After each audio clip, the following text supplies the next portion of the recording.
Alright guys, I'm here at the Irvine Ranch Conservancy, and there's bees inside this little drainage ditch thing.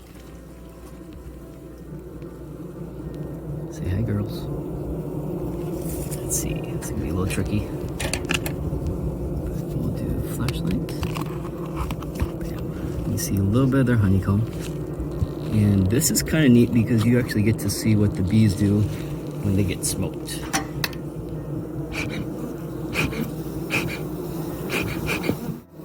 You can see them fanning, and they're kicking the smoke out.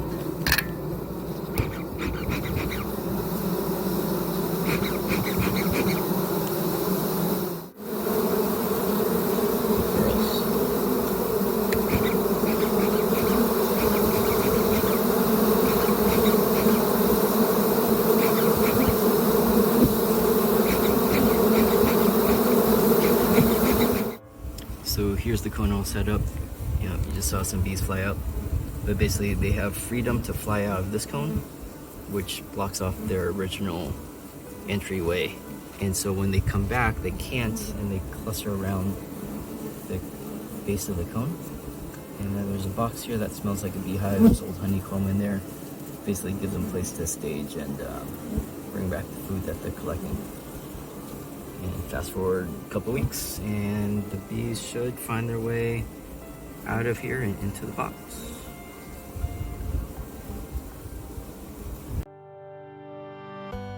Hello, hi.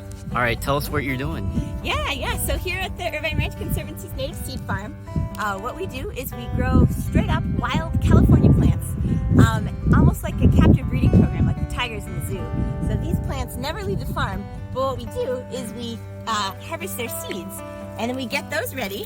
So here's some little baby seeds to go back up on the mountain to fill in bare areas that have been caused by like having too many cows back during the Rancho period, like things like that. Yes, that kind of hill. Barren. Yep. So we have a two-part process. We'll show up, we'll pull out all the weeds, and then we put back the good stuff. Gotcha. And the farm is one of the places the good stuff comes from. Fantastic. And you're harvesting these by hand? Yes. Yeah, we kind of pick them one at a time. This is the very end of the season. They usually look like this. Like almost like a little stick. Beautiful. Yeah. With gold axes. Mm-hmm. Yeah, they're very handsome plants. We tend to think of thistles as bad guys, but they're only bad guys if they go crazy and take over, and these guys are very well behaved. Awesome. So, and they're a favorite of hummingbirds because hummingbirds have the really long, they can get all the way down into the base of the flower. Got it. So if you want to see hummingbirds in your yard, consider these. Fantastic.